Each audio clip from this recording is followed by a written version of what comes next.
Hello, everyone. Hello, and welcome to aidsmapLIVE World AIDS Day 2020 special. I'm thrilled to be joined by an absolutely incredible panel, and I will bring them on one at a time to introduce them to you. So first of all, can I have Angie? Hello, Angie. Hi, Vinita. so Hi. good to be with you. So good to be with you. So wonderful to have you here. Angie Seale is an advisor at the World Health Organization, Department of Global HIV, Hepatitis and STI program. And he's worked on HIV internationally for more than 2 decades. Very impressive. But Angie, we met, I think, about 16 years ago for the first time in 20 India. years ago, yeah, something like that. Yeah, too long. So a very long time. How did that happen? I know, right? I think we look exactly the same. I do. Don't we? Yeah, but Angie, you must have done quite a lot of traveling for the World Health Organization. Can you tell us exactly how many countries you visited for your work? Well, the short answer is no, I couldn't. But I think a little bit like you as well, and Matt. I think you've both done your fair amount of traveling in this work. We visit countries, but we don't really visit countries because we end up going to, windowless rooms and sitting for 3 days, and it's a shame. I've been to some amazing places and not had a proper chance to visit, but it's been a real privilege. But it's been very nice to stay at home this year. Yeah. Fantastic. Wonderful. Well, I will see you in a moment. Great. And can I bring on the next guest, Georgina? Hello, Georgina. Hi. Can see you, Georgina. Okay. Georgina, can you hear us? Okay, well, everyone, there is Georgina, head of programs at GMP Plus, and we will bring Georgina on in a moment. But next, can we have Vinay Saldanha brought on? Hi, Vinay. Hello, Susan. Hi. Sorry, just some connectivity problems. No problem at all. Absolutely wonderful to have you on.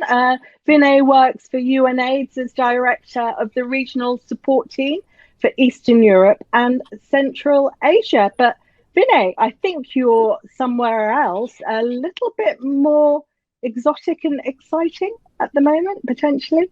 Well, I'd say nothing is more exotic and exciting than being in Moscow. But actually, I've moved to a new role at UNAIDS. I am now the special advisor to our executive director, leading on the development of the new global AIDS strategy. And so that's, but to answer your question, yes, I'm actually in Las Vegas, Nevada right now. So I have more time than the rest of you actually to look forward to the rest of this broadcast and to World AIDS Day, because I'm several time zones behind everybody else. Fantastic. Well, thank you so much for joining us. So have we got Georgina back? I think Georgina will be joining us in a moment, but everybody, please get your questions over. And I have Matthew Hodson, if Matthew can come on, the executive director of NAM. Matthew, hello. Hi there, how are you? I am great. Now, for once, Matthew is going to be behind the scenes monitoring all of your questions. Yep, so right now I'm on Facebook and I'm on Twitter, so it's pretty like a typical day at work for me in a way. And I'm ready to take any questions that you may have for the panel. I'm really excited about this edition of the show because this panel is absolutely extraordinary. And I think it's a real opportunity for people who are watching via Facebook, via Twitter, to get these questions to some of the greatest brains that we have in HIV right now. Fantastic. Wonderful. Okay, Matthew, off to work you go. Bye. Okay, well, thanks very much. And we have Georgina back. Hello, Georgina. Hi, Susan. That was my fault for showing off my internet. I'm so sorry. Well, wonderful to have you on. Georgina is head of programs at GMP Plus and based in Cape Town in South Africa. Georgina, you've been doing loads of presentations recently, I've been seeing. How are you managing to do that with a toddler? Is that correct? Yes, it is correct. I'm kind of going with the flow and taking it day by day. And when things get a little bit hilarious, I just sort of try to laugh it off a little bit. Lots and lots of embarrassing moments. Excellent. Fantastic. Yeah, as a mum of 4, I can definitely empathize with that. Yeah. Okay. Well, thanks very much, everyone. But can I have all of the panel on, please, now? And let's get to some of the questions that people have been sending over. So if everyone can join. Hi, everyone. This is a bit like the Brady Bunch. Yeah. Excellent. Oh, my goodness. I haven't done the introduction to Laura with all of that going on as well. The last person is Dr. Laura Waters from the British HIV Association, who joined literally 1 second before we went live. So hello, Laura. Hello, I have been here. It's not like I've literally just arrived, Susan. Hi, everyone. Laura Waters, Mortimer Market Centre in central London, where I'm a doctor, but yes, chair of the British HIV Association. I'm very excited to be here this evening. Absolutely wonderful to have you on and looking fabulous as always, Laura. But Laura, in the recent British HIV Association conference, I noticed that you made a few outfit changes. How many was that? Well, 2 on day 1, 1 on day 2. My the main bit was 3 outfit changes in the final hour on the last day. Because without any of that uplift from being near other human beings, my outfits and my feelings. But it was a good conference, and a couple of things that came up at the conference that hopefully we can fit into the discussion this evening. Fantastic. Brilliant. Wonderful. Okay. Right. Let's get going with the questions. Right. So the theme of World AIDS Day this year is global solidarity, shared responsibility. Vinay, how important are those principles, particularly at this time? Thanks. I'll just comment quickly that these are not only important principles at this time, but at a moment when we're facing 2 colliding epidemics. We have the AIDS pandemic that we've been dealing with for decades, and we've made a lot of progress on, but we are far off track from ending AIDS. And now our lives and the AIDS epidemic is getting ever more complex by the day because of the COVID-19 pandemic. And so we need this renewed commitment to global solidarity and shared responsibility to really get serious about how do we get on track, or rather back on track, to ending the AIDS epidemic by 2030. We only have 10 years to go, and we are way off track today. So that sense of solidarity, that recommitment that we can and we need to end AIDS, but we're not going to get there by business as usual, is really the focus not only of this World AIDS Day, but even the new World AIDS Day report that UNAIDS launched earlier today. And Vinay, in the report, I know you mentioned that we haven't reached the targets that we hope to. And what actions do we need to take now to end AIDS? Well, I mean, one of the actions that we need to take is follow the examples of countries and communities that are doing it right. And we've seen amazing progress that was featured at just over the weekend in the British HIV Association conference, that the United Kingdom is probably as close or closer than any other country in the world to reaching and even surpassing the global targets for the end of 2020. But we still see not just pockets, but whole communities, whole populations around the world that are still being left behind.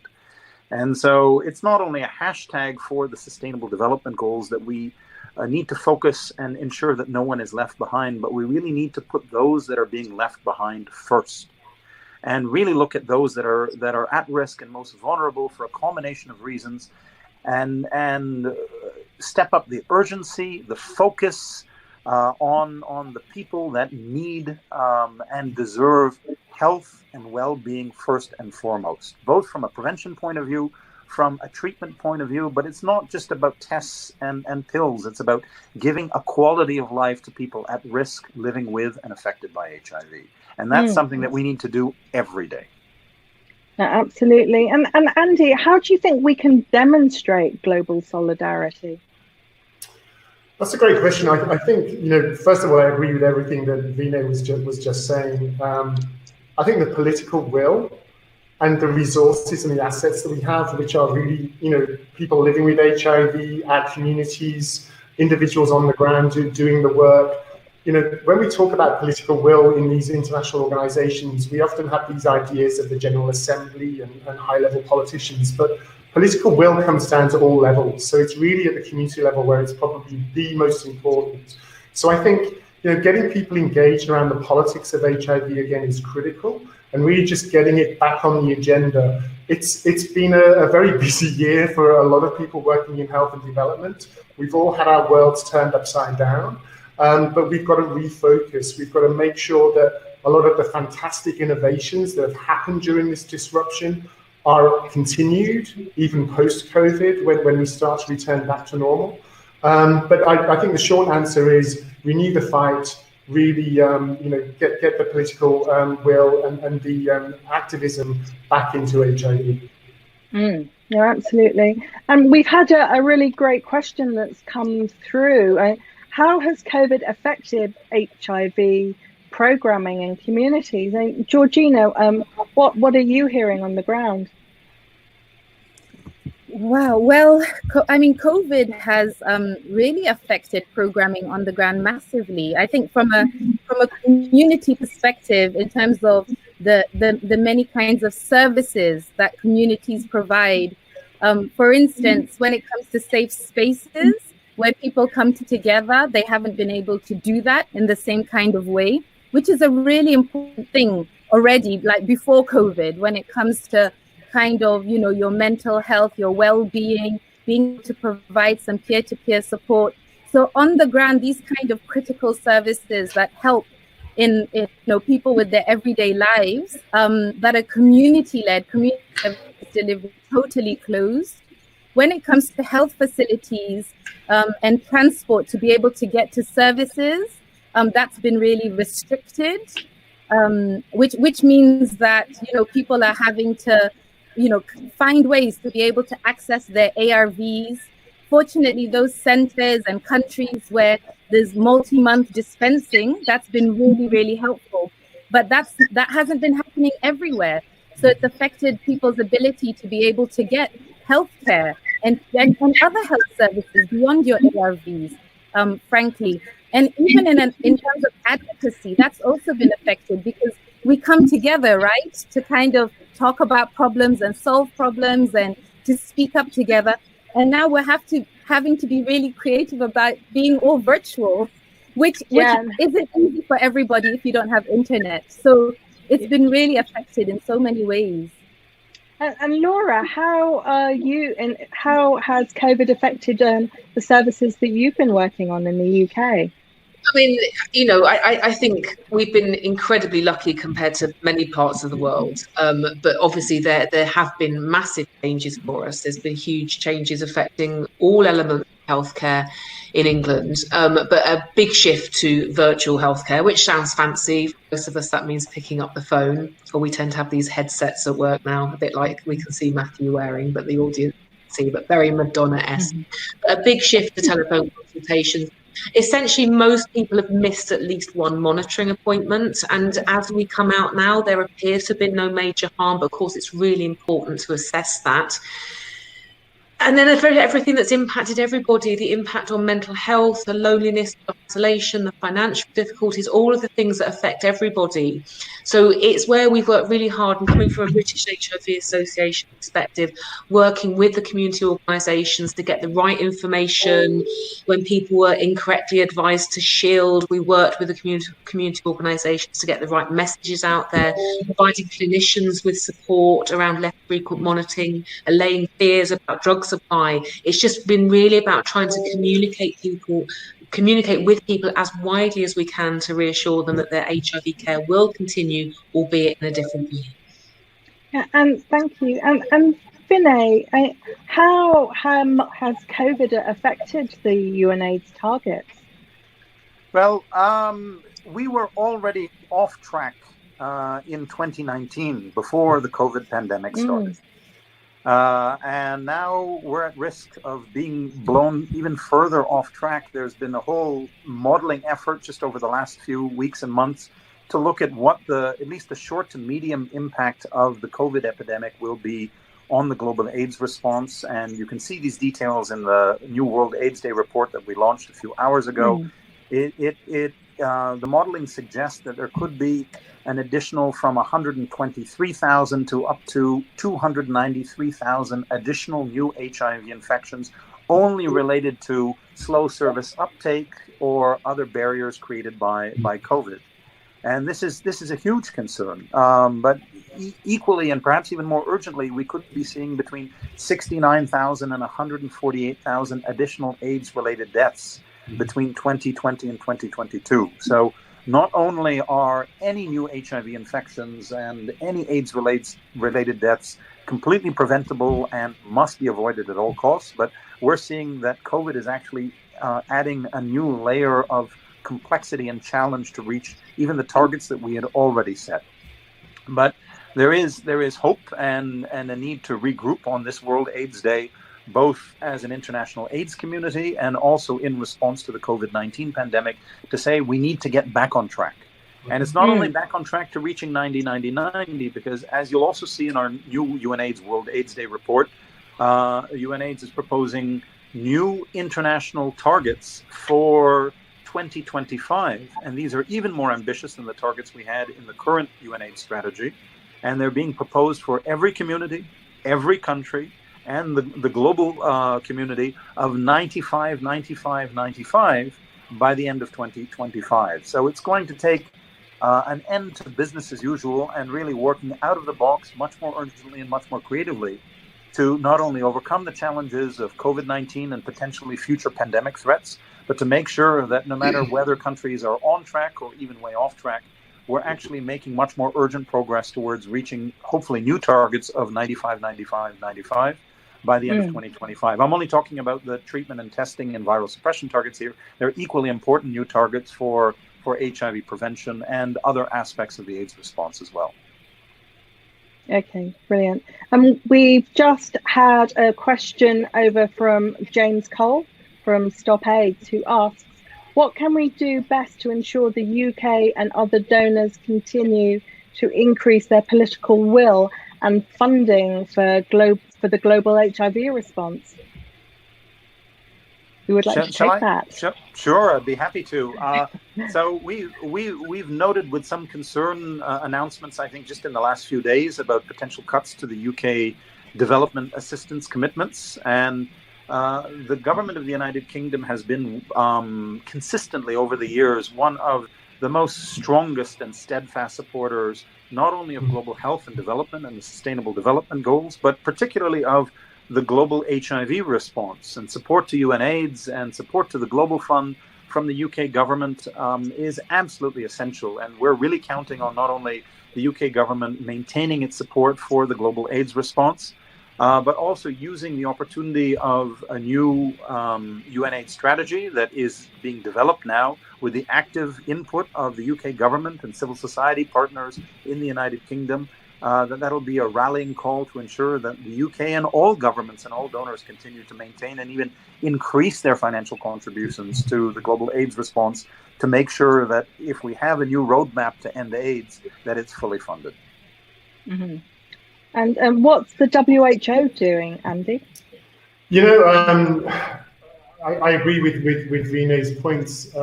This is it's a highly dynamic environment at the moment in terms of politics.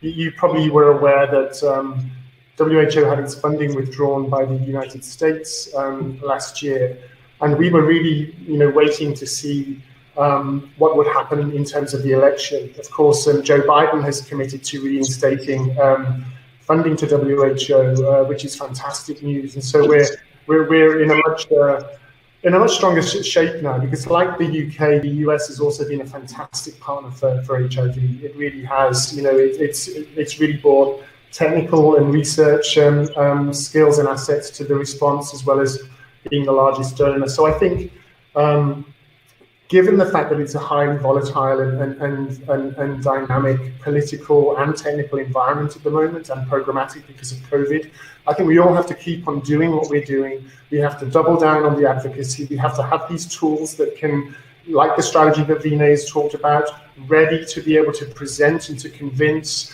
And we all have a role to play in this. So those of you who are living in the UK, you do fantastic work through your various organizations to keep the pressure on your government to continue to be an active partner. And we continue to produce at the international level, the tools that we think are going to be helping, whether they're strategies, whether it's the global public health goods, the normative guidance that WHO comes out with to make sure that the various latest treatment regimens, for example, are fast-tracked into countries, particularly low and middle income countries, and we're responding to the evidence, as it emerges with our guidance, so that we're helping to get some of the fantastic leadership we've seen through Laura's work this week.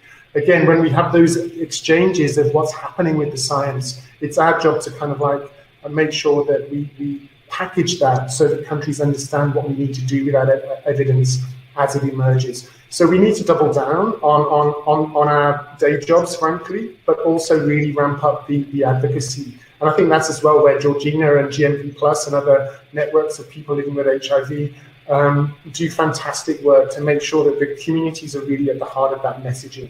And we know that that's the way that people respond to this kind of request.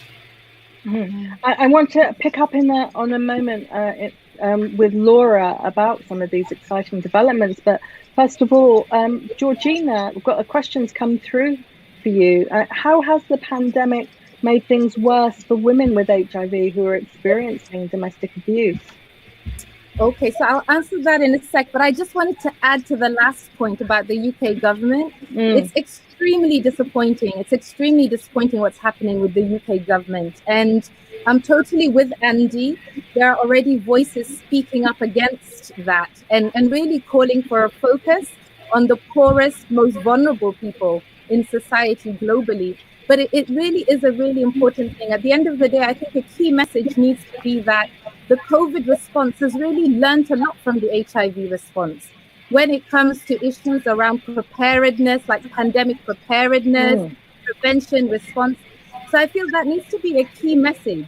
Like, we've been riding a lot on HIV as we look at COVID. So it's really not good. And for sure, we need to keep on top of all donors, but especially the UK government. In terms of the pandemic and women with HIV, I'm really glad that you asked, because we're day 2 into the 16 days of activism against gender-based violence. And this year, more than any year, it feels really, really important to be talking about gender-based violence in the context of HIV and in the context of COVID. We've heard, like here in South Africa, we have heard of really difficult cases of domestic abuse, intimate partner violence. I mean, imagine being stuck in a space, in a house with someone who you are terrified of, petrified of, and you're stuck in the same space. You've got money issues at home. You've got, people are stressed about their jobs. And women have had, it's been taken out of women. Like, women are the people who have bared kind of the brunt of this. There have also been cases around incest, rape. It's been really very, very difficult. And it's really had an impact on women in terms of ability to be able to just cope day to day and get the kind of mental support and so on. And this isn't even speaking about also sex workers and violence. I mean, that's one of the things that I've been really struck with. As sex workers, many of whom are affected by HIV try to, have their livelihoods during COVID. They've faced a lot of violence because they don't have the usual protections during this time. Okay, thank you. Laura, a question that's coming through is, are people with HIV at greater risk from COVID? Oh, it's a good question. It's a question that's been asked since the beginning of the pandemic, and it's a question we still do not have a good answer to. There are studies showing a probable small impact, but it's really difficult to separate out the other factors. So data from South Africa, for example, is complicated by the fact that a lot more of the people with HIV had tuberculosis, which also affects the risk of bad outcomes from COVID. If you look at things like the socio-economic factors, occupation is something that really isn't looked at in a lot of these studies. And certainly our experience in our clinic is a lot of our patients work in frontline occupation, people who've continued going to work and being exposed to COVID throughout the whole pandemic. So it's difficult to say. If there is an impact, it's relatively small, but I suspect it's driven more by the other vulnerabilities that disproportionately impact people living with HIV. What we do know, though, is it's very unlikely that HIV medications are protective against COVID-19. But I think the jury's still out, maybe a small impact, probably non-HIV specific factors driving that. Right, okay, thank you. And Andy, as someone living with HIV, you've very recently had COVID. What's your experience been? Yeah, so it's been fortunate, actually. I mean, people living with HIV, we're a diverse group, as we all know. And as Laura was saying, the evidence is really not conclusive. But we've got data. We've got some reasonable data coming out. But we don't have a lot of data about people with advanced HIV disease, for example. So there are certain groups within people living with HIV that are probably, we really need to consider that they are probably at considerably higher risk, but we're still looking at that data and trying to get it. So for me, I've been really fortunate. It's been quite mild. I had 2 days where I could only smell HP sauce, which British will understand that reference. And so I really had cold symptoms and loss of taste and smell and fatigue. So it was quite mild. And I have to say, I think it's been fantastic to see other people living with HIV speaking out about their experiences, because we all take information from different sources. It's not just numbers on Excel sheets. It's personal experience that's also important. So I've taken some, heart really from others who've spoken out on social media and elsewhere, and found some support there. But it's a very random disease, and a friend of mine was diagnosed on the same day as me in the same testing centre, and sadly today she's gone into hospital. So she's not living with HIV, but again, it just goes to show that it can be quite a random disease, and quite scary for a lot of people going through that diagnosis. And something that's on lots of people's mind are vaccines for COVID. What do we know now, Laura, about what's coming imminently? Well, I mean, it's, as people know from the general press, there's a number of vaccines now which are showing very promising effectiveness, and there are plans to start rolling these vaccines out. Some of them are live vaccines, so there's still some discussion and debate about who will be eligible, because live vaccines you tend to not use in people with suppressed immune systems, but worth emphasizing that people with well-controlled HIV can have live vaccines and do have live vaccines. There's a number of vaccines that are given. One of the troubles has been is that actually until more recently, with some of the more recent studies, people with HIV or other conditions that might affect your response to a vaccine haven't been included. And there's been a lot of, again, the importance of activism, about ensuring that people with HIV are included in studies, because we won't learn how the vaccines work, and importantly, how safe they are, if we don't include people at greater risk in those studies. But it's looking promising. but I think it's still a little early to know exactly when they're going to be available. And we'll start to learn more about which vaccines suit which populations best. Because as Andy has said, people living with HIV are diverse. Everyone at risk of COVID is diverse. I think hopefully over the coming months, we'll be able to start individualising vaccine choice for the people at risk. And Vinay, are you concerned that when vaccines become available, there won't be equitable access? Yes, this is not. I mean, this should be of something that concerns the entire international community, and UNAIDS and our executive director Winnie Bianima has done a lot of advocacy, calling for a people's vaccine to make sure that the vaccine is equitably available to everyone in all countries and free of charge at the point of access and use. And we're already hearing lots of stories about this or that wealthy or high income country has bought up X or Y percentage of vaccine supplies, and we're concerned that not only these vaccine supplies are going to be limited, but that's going to come at the expense of people, communities, and countries that are most vulnerable and need equal and equitable access to the same vaccines as they get rolled out. So this is an issue that's bigger than HIV. This is an issue that's bigger than UNAIDS. This is an issue that concerns the entire international community. But the lessons from HIV here, and how when ART and combination therapy was rolled out in the mid to late 1990s, we saw that people living with HIV in developing countries were at the end of the queue to get access to these life-saving treatments, and that those mistakes should not be repeated in the rollout of a COVID-19 vaccine. Mm. Absolutely. An interesting question has come through. I'll pose this to Laura initially.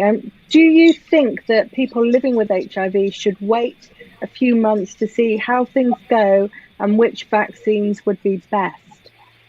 Oh, goodness. I think it's been more than a few months before we understand which vaccines are best. And I, rightly or wrongly, hold a lot of faith in what recommendations are made. If anything, I fear that the authorities are too conservative sometimes in their recommendations. So if you're a person living with HIV and you are offered a vaccine within a program, I would accept it. I think you should take the opportunity to the vaccine, and the safe mechanisms and the way these trials are run are really quite phenomenal. So I would have faith in the system here, and if you are offered a vaccine, I would encourage you to have it. Fantastic, thank you. And what do you all think that we need to do to combat some of the misinformation that's around about vaccines? And I've seen lots.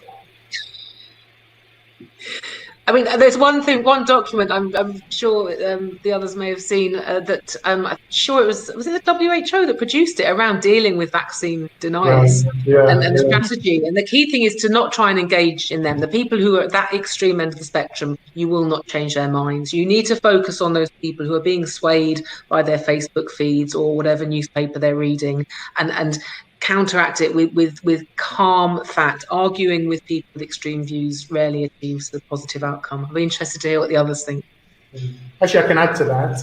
No, thanks, Laura, for mentioning that. I mean, we do a lot of work in WHO with our partners from the IFRC, the International Federation for Red Cross Societies, and also with UNICEF and with communities. And there's often a lot of fear about the unknown when it comes to diseases, full stop, in addition to vaccines and sometimes even drugs, as we know. So there's often a bit of work to be done, but we're also seeing some positive signs coming through. People are becoming much more knowledgeable as a result of COVID-19 around, they're all armchair epidemiologists now. People are actually, loving the science, and then they're understanding things like transmission and immunity, and concepts that may have been a little bit out of reach a year ago to many people. So I think we're building this level of literacy that we can certainly capitalize on. But I totally agree with what you said. There will always be a fringe minority that are so fixed on their sadly ill-informed positions that it's difficult to try and convince them. So we have to continue to push the evidence, continue to make sure that the evidence-based information is accessible in easy to understand kind of like language, and also with champions, again, back to communities, in the community, helping to lead that conversation, and also to demonstrate by their own actions. It's very difficult for people to have faith in a vaccine if they don't visibly see their politicians and decision makers going out and taking that vaccine themselves and encouraging their parents and kids to have the same vaccine. So I think there'll be some interesting months ahead where we'll be seeing some interesting developments through the media, I'm sure. Susan, can I add to that, please? Absolutely, do, please. Yeah, well, it's mainly really to reinforce Andy's point about having information out in a really accessible manner. I think personally, a lot of the stuff that I have seen out there around the vaccine, it looks very, very sciencey. And sciencey is fine for some people, but for many others, it all feels a little bit experimental. And we don't, from a sort of human perspective, you don't really want to be too involved in stuff that's too experimental, or at least you want others to try it first. So I think that the point about getting information out in a really accessible manner is really key.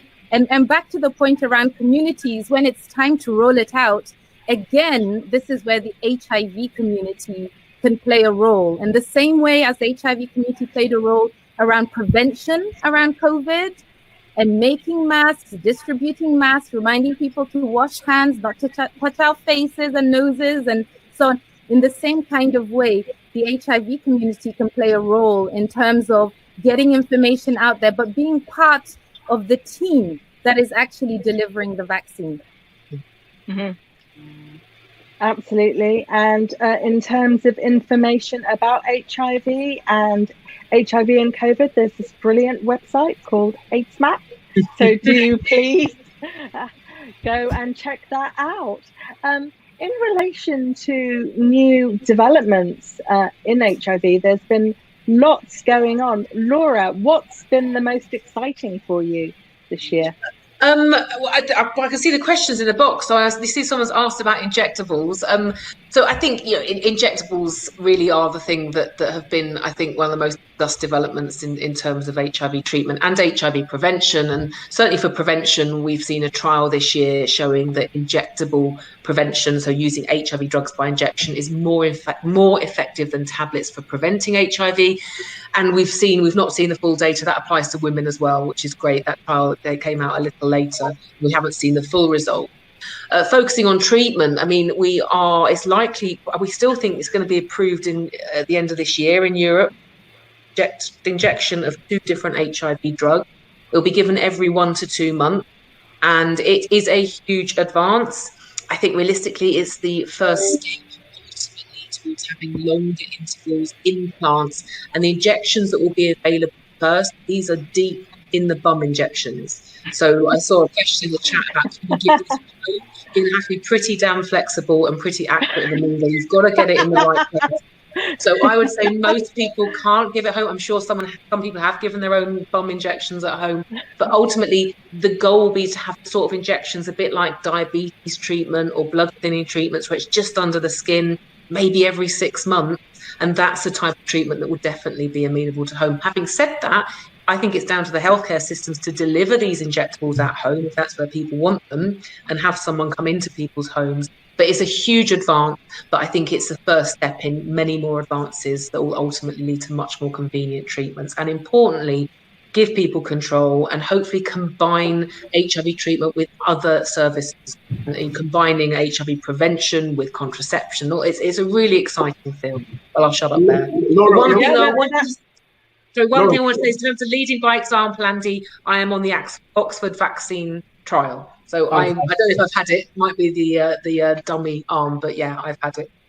I was going to say the other thing that's come out today, I think, was isn't there some exciting news about new regimens for kids as well? Aren't we going to get some more dispersible DTG or something like, dolutegravir for kids, which I think is going to make a big difference. Yeah, I think it's absolutely fabulous. And I think some of the themes, I was really struck by the Glasgow conference in particular, and a real focus on the fact that we've got to be studying children and women, pregnancy, breastfeeding earlier. We shouldn't just be getting these drugs studied and right for people not in those groups. We've got to include these groups much sooner. And yes, it's a great development, but we could also argue it's a bit late, really, and we should have been having these paediatric formulations available at the same time as the adult ones. Yeah.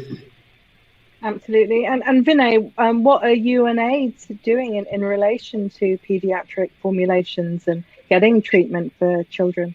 Well, UNAIDS is not an agency. We're a joint program. And so the leadership on vertical transmission of HIV and on pediatric AIDS is really with WHO and with UNICEF as part of the joint program.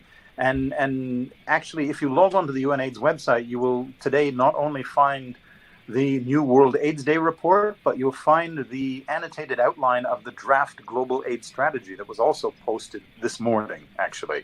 And it really calls urgent attention to the travesty that we've had in pediatric AIDS for the last few years, where levels of treatment coverage amongst adults are significantly higher than they are amongst children.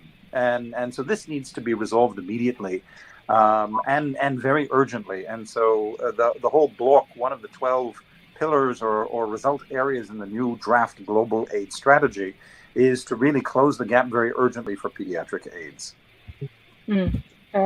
Amazing.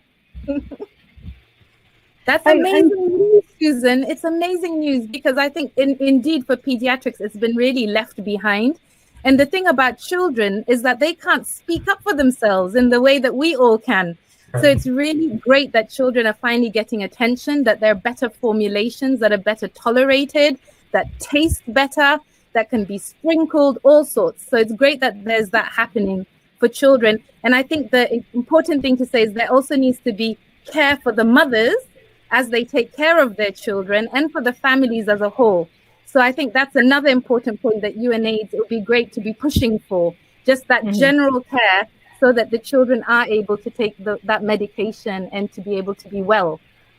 Absolutely. And Georgina, how significant are the new HIV prevention developments for women? So I'm extremely excited about the injectable PrEP. Yeah. And also earlier this year, we also had news about the dapivirine the ring.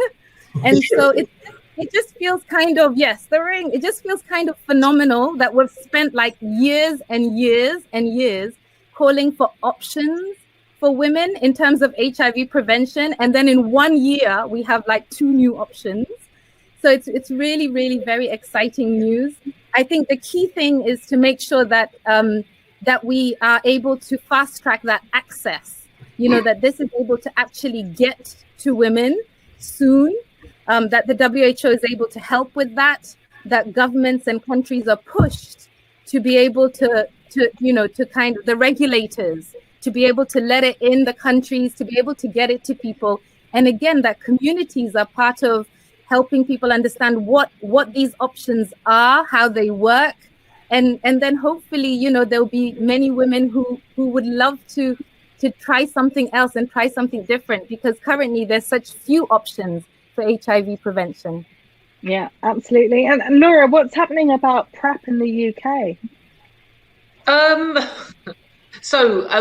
PrEP's been routinely commissioned and available in some of the other home nations for some time, and it has officially been available since October in England. So you may know that we had the very large impact trial, which was basically a can't remember what the phrase was, implementation type trial, so people could access PrEP, and now it's available on the NHS.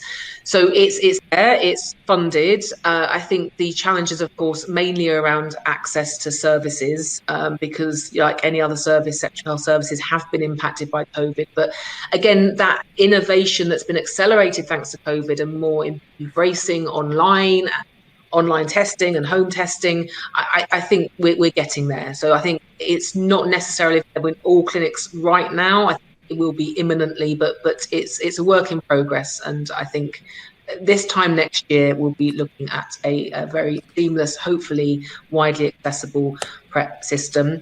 The key thing's going to be, though, is in the impact trial. I think it's fair to say that not all at-risk groups were accessed, and it's really important to understand women at, for example, and how to make sure they can get PrEP, because that may not be in a sexual health service, that may well be somewhere else. So I think we're going to learn more as it rolls out. But yes, it is available at last in England. Fantastic. Great. I've got a question that's come through. I'll throw out to all of you. How can we ensure that we have the key populations in all their diversity are at the forefront of the response? Susan, if I can, we're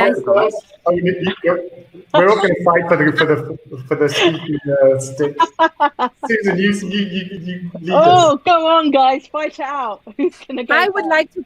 I'm going to win this fight, if you don't mind. let me just get started. I think it's a really important point, because I mean, a lot of these questions ultimately, like colleagues are saying here, like the importance of community and community-led and people who really understand what is it that works on the ground. And so indeed, yeah, communities must be at the forefront. And here we're talking about, some of the peer-to-peer stuff that has been mentioned, that really supports people. It's about some of the advocacy.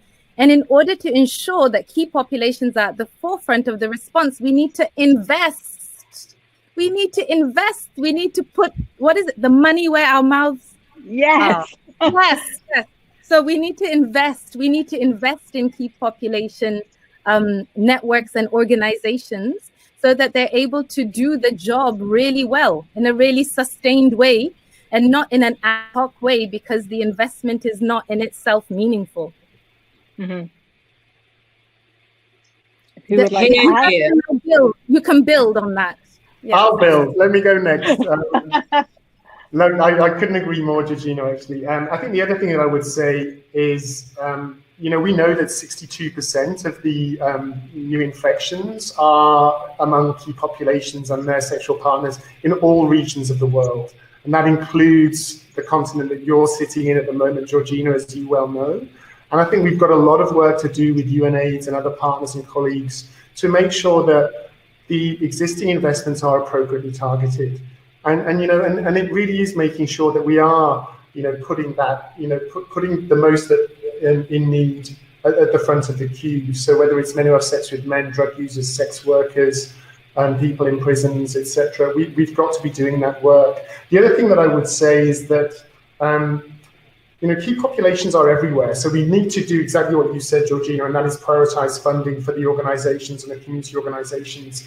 But, there's more than one key population person on this panel now. We are in all walks of life. And I think where you've got people who are able to leverage, their institution, their sector around an agenda, that's critical. This year's the year of the nurse and the midwife. And, there are a lot of amazing healthcare staff, community health workers who are HIV positive, who are from key population groups. And we need to remember this when we're, often I think when we present this idea of key populations, it's as if it's a separate entity to these other groups that might be health workers, that might be government.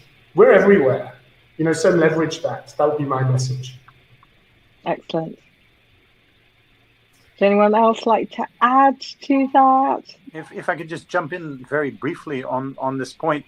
You'll see both in the World AIDS Day report and in the new global strategy that UNAIDS is developing with our co-sponsors, with member states, and with communities. Right? There's been such an amazing community and civil society engagement in the process of developing the draft outline of this new strategy. And not only it doesn't even use the term community participation. It actually talks about community-led responses and community-led HIV responses, and that's absolutely essential not only to rectify the shortcomings of the past, but to really recognize that only community-led responses are going to lead us to the end of AIDS. And this has to be fully funded, but it needs to be very explicit, even in the term that was used in the question, in all of our diversity. And so So we're very conscious about the language that we're using and the need to recognize and celebrate the diversity and gender diversity of how we're moving forward in a new and very explicit and conscious way to make sure that the global AIDS response is more inclusive than it has ever been before, because only by that inclusivity and that sensitivity can we really get to community-led responses that are going to really make the difference and are fully funded. Mm-hmm. Absolutely. Got a couple of more questions have come through. How can we ensure that quality of life for people with HIV is prioritized? Georgina? Oh my goodness, that's such a big question, Susan. Isn't it? Quality of life is prioritized. Well, I think that in different contexts, like I think this is something where in different contexts we need to be asking people living with HIV what is it that they need in different contexts in order to ensure that they have quality of life, because this isn't something that to me is like sort of a general kind of a sort of blanket answer. This is one which responds to what people need as individuals in order to be able to live their lives really fully.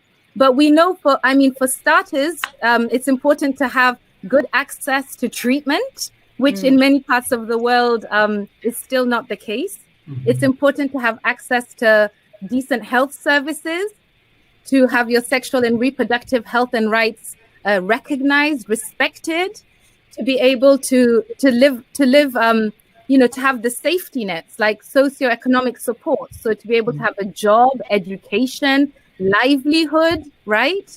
The safety net, so that if you do lose your job, etc., you're able to still be able to take your medication, to live your life fully. So I think there's a lot in the whole quality of life package. But I really, in terms of that being a really meaningful answer, I think that in different specific contexts, it's important to hear from people. What is it that they need, and to respond directly to that. And is that something that you're doing, Laura? Well, yeah, I was going to say, I mean, everything that Georgina said with bells on, but I'd also say that the key thing is to measure it. With anything, you've got to measure. And one of the things that it came up in a discussion today, actually, that, how can you argue about making HIV care better when it's already so good? And yes, it might be good by, we've already discussed the fact that the UK is pretty far ahead in terms of meeting the UNAIDS goals, and London was the first global city and all that kind of stuff. But that's really important, but it also masks the fact that there's other things we're not doing very well. And we have the Positive Voices data for the UK led by Public Health England that shows that people with HIV do not report the same quality of life as people without. So measuring it, understanding what's driving it, and then working not just within HIV services, but across the whole health, mental and social care sectors to address what's driving those inequalities in quality of life. That's really important. So yeah, measuring is the main thing I'd add to what Georgina said. Excellent. And Laura, I think if I can just add to that, I think Vinay has talked a little bit about the fact that we're developing this new global strategy, this multi-sectoral strategy. And I think the quality of life aspect is going to be very clear in that strategy. WHO is also developing a health sector strategy to do exactly what you just described. And so that's looking at, you talk to people living with HIV, and often HIV is in their top 10 list of concerns or issues, particularly when they think about health. But it's often not, number one or number two. Maybe it's, an NCD, a non-communicable disease that they're more concerned about. Maybe it's mental health, and again, it's making sure that that package of services is available, not just health services, but also the social services and support networks are available for people. And I think you're right, measurement is key, and getting it captured as a concept in these two critical strategies that we're developing globally will also be very important. Mm-hmm. We've only got 4 more minutes, but got some more questions coming through. How can we scale up infant testing? Is that a WHO question? Let me be quite quick on that one, because it's not an area of expertise for me. But I know my colleagues have been working on an awful lot of things with UNICEF and others. And I think, it's simplified testing in terms of, getting point of care testing, and Laura will probably know more about this as well than I do. And again, getting this onto the agenda and making sure that, you know, when you've got that package of care that's being offered through elimination of mother-to-child transmission programs, that the testing and the diagnostics are prioritized, and you've got a proper regular regimen of testing at more than one point within that process. Susan, just to add very quickly to that, in addition to having point of care early infant testing, which by the way doesn't exist in all countries, just some countries that are funded. So it's important firstly to have PEPFAR Global Fund, make sure that point of care testing is available in more countries and in more sites, but also it's working with the mothers and working with the communities, because often the moms are like, I don't, you know, because of stigma, it's really hard to be taking your child for a test. So it's working with mothers and working with communities again. Okay. And the one thing I'd add, I'm no expert in global infant testing, but I think what's crucial is you normalize it, you embed it in other routine tests. So it doesn't become taking a child for an HIV test. It becomes, I took my child for a health check and there was access to an HIV test as part of that. It's about embedding it and making it routine. Okay, brilliant. One more question. Do the panel feel that we have stuck to the principle of greater involvement of people living with HIV? GMP plus? You mean in general? Like in terms of the work in HIV work, I imagine. I think we've actually really digressed.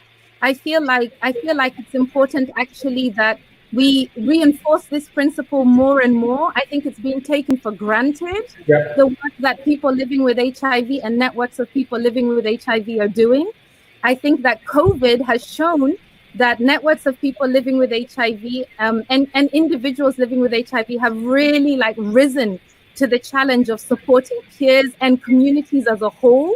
So I think that indeed we need to be pushing the message of GPA more and more, and really getting it out there. And it needs to be part of these next strategies, the Global Fund strategy, the UNAIDS strategy. It needs to be at the center of that. Mm-hmm. And I have got one final question for all of you, quick fire round.